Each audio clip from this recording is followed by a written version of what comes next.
देखिए, इस्तीफा जब चिराग जी को देना था, हाँ। तब चिराग पासवान जिस तरह मणिपुर में दलितों के, आदिवासियों के घर जला रहे थे, जल रहे थे, वहाँ भारतीय जनता पार्टी की सरकार है।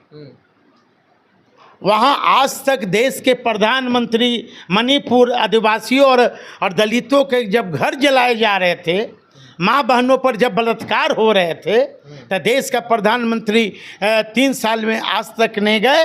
और कथाकथित जो दलित के नेता अपने आप को कहते हैं, चाहे वो चिराग हो, चाहे जीतनराम मांझी हो, चाहे वो अठावले हों, आज तक के ये लोग तीनों लोग बीजेपी में है। क्यों नहीं अभी तक दलितों का, आदिवासियों का घर आंसू पोंछने गया?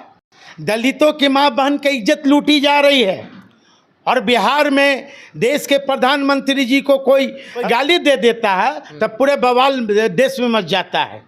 बिहार में विधानसभा का चुनाव है, 1 से 2 महीने में चुनाव होने हैं। पूरा राजनीतिक बाजार जो है बिहार में बना हुआ है। कहा जाता है कि बिहार में जातीय समीकरण बहुत बड़ा फैक्टर होता है चुनाव में।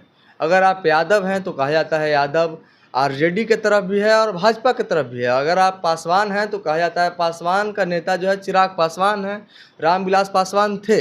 अगर आप कुशवाहा हैं तो कहा जाता है कुशवाहा का नेता उपेंद्र कुशवाहा है। लेकिन हम बातचीत करेंगे सारे मुद्दों पे। बातचीत करने के लिए हमारे साथ साधु पासवान हैं, आरजेडी के वरिष्ठ नेता हैं, चिराग पासवान के जीजा हैं। वो चिराग पासवान भाजपा में हैं, लेकिन उनके जीजा जी जो हैं आरजेडी में हैं। पासवान जो है वो चिराग पासवान के साथ है, यादव भाजपा के साथ भी है ज़्यादातर, और आरजेडी के साथ भी है। क्या होगा इस बार? आपके नेता A to Z की बात कर रहे हैं। खाली यादव का वोट लेके, मुसलमान का वोट लेके तो सरकार बना नहीं सकते हैं। देखिए, अब जमाना गया, अब जमाना है विकास का। अब जमाना आ गया क्योंकि न्यू जनरेशन के लोग हैं। अब अपना लोग हक मांग रहा है। युवा जो है हक मांग रहा है। और ऐसा नहीं है कि चिराग पासवान है तो टोटल पासवान चिरागे के पास है, क्योंकि जो बहुजन के साथी हैं, बहुजन के जो साथी हैं, आज लालू प्रसाद यादव जी नहीं होते, जो आदरणीय लालू जी ने 90 के दशक में, उस समय खासकर जो दलित वर्ग के लोग हैं, पिछड़ा वर्ग के लोग हैं, उन्हें कुर्सी पर नहीं बैठने दिया जाता था। शायद आपको जानकारी होगी। बिल्कुल बिल्कुल। बोलने से रोका जाता था, घोड़ी पर चढ़ने से आज भी रोका जा रहा, उस समय भी रोके जाते थे। मंदिर में हिलने नहीं दिया जाता था, आज भी सेम हाल है। लेकिन आदरणीय लालू प्रसाद यादव जी ने जो समाज के अंतिम पदान पर जो बैठा व्यक्ति है, वो जिसको आदरणीय लालू जी नारा दिया कि कागज़ चुनने वालों, बकरी चराने वालों, गाय चराने वालों, चौकीदारी करने वालों, पढ़ना लिखना सीखो, पढ़ना लिखना सीखो। आज वो व्यक्ति जिसको लालू जी ने आवाज़ दिया, आज वो व्यक्ति कम से कम कुर्सी पर बैठकर आपसे नज़र से नज़र मिलाकर बात तो कर रहा है। अपनी बात को कम से कम एसडीओ और कलेक्टर के यहाँ जाकर तो कुर्सी पर बैठकर बातें रख रहा है। वो तो ठीक बात है, लेकिन चिराग पासवान तो ये भी कहते हैं ना, आपके साला साहब जो हैं, कि अगर जिस समय हमें ये एहसास हो जाएगा कि एनडीए में हमारे समाज को सम्मान नहीं मिल रहा है, तो चिराग पासवान 1 मिनट भी ये नहीं सोचेगा कि किस पद पे है, तुरंत इस पद से इस्तीफा दे देगा। देखिए, इस्तीफा जब चिराग जी को देना था, तब चिराग पासवान जिस तरह मणिपुर में दलितों के, आदिवासियों के घर जला रहे थे, जल रहे थे, वहाँ भारतीय जनता पार्टी की सरकार है।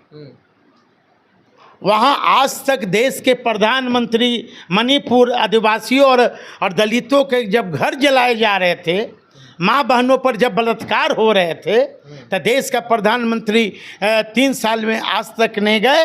और कथाकथित जो दलित के नेता अपने आप को कहते हैं, चाहे वो चिराग हो, चाहे जीतनराम मांझी हो, चाहे वो अठावले हों, आज तक के ये लोग तीनों लोग बीजेपी में है। क्यों नहीं अभी तक दलितों का, आदिवासियों का घर आंसू पोंछने गया? दलितों की माँ बहन की इज्जत लूटी जा रही है। और बिहार में देश के प्रधानमंत्री जी को कोई सरफिरा आदमी कोई गाली दे देता है तब पूरे बवाल देश में मच जाता है। आप ही लोग के मन से गाली हमारे मन से गाली नहीं दिया गया, वो बिहार पुलिस ने ये कर दिया कि वो लड़का बीजेपी का एनडीए का समर्थक रहा। मंच आप लोग का था। अब मंच पर कोई चढ़ जाएगा सर्टिफिकेट, हम पुलिस वेरिफिकेशन करते रहें का कि कौन है। अब हम लोग पार्टी ऑफिस में हैं, सामाजिक अथी में ये हैं, सामाजिक क्षेत्र में हैं, सभी लोग हमसे मिल सकते हैं। अब हम सर्टिफिकेट मांगते रहे कि कलेक्टर एसपी का तुम कलेक्टर सर्टिफिकेट दे दो तब मिलेंगे। इस बार क्या हुआ साधु जी चुनाव में? इस बार बिहार विधानसभा का बिहार की जनता आने दीजिए समय, सबक सिखाएगी भारतीय जनता पार्टी को। धन्यवाद। भारतीय जनता पार्टी को सबक सिखाएगी। चिराग पासवान कह रहे हैं कि बिहार मुझे बुला रहा है। अच्छा, समय आने दीजिए, कौन किसको बुला रहा है, समय आने दीजिए। चलिए, तो बिल्कुल साधु पासवान थे हमारे साथ और इनका साफ तौर पे कहना है कि समय आने दीजिए। बिहार विधानसभा चुनाव के बस 1 से 2 महीने गिनती भर दिन रह गए हैं। समय आएगा तो सब कुछ का हिसाब किताब हो जाएगा कि 2025 के बिहार विधानसभा चुनाव में बिहार की गद्दी पे कौन बैठेगा। हालांकि 20 साल से नीतीश कुमार यानी कि एनडीए की सरकार है, डबल इंजन की सरकार बिहार की गद्दी पे बैठी हुई है। लेकिन इस बार अगर आप ग्राउंड रिपोर्टिंग करेंगे तो आपको पता चलेगा कि इस बार बदलाव जनता चाहती है। और साधु पासवान भी कह रहे हैं कि हमारे जो मुख्यमंत्री इस बार बनेंगे वो तेजस्वी प्रसाद यादव बनेंगे। चिराग पासवान कथाकथित दलित के नेता बनते हैं लेकिन है नहीं। बाकी आप क्या कुछ सोचते हैं हमारी बातचीत को लेकर के, आप अपनी प्रतिक्रिया कमेंट बॉक्स में जरूर दर्ज करें। तब तक के लिए देखते रहें द न्यूज़।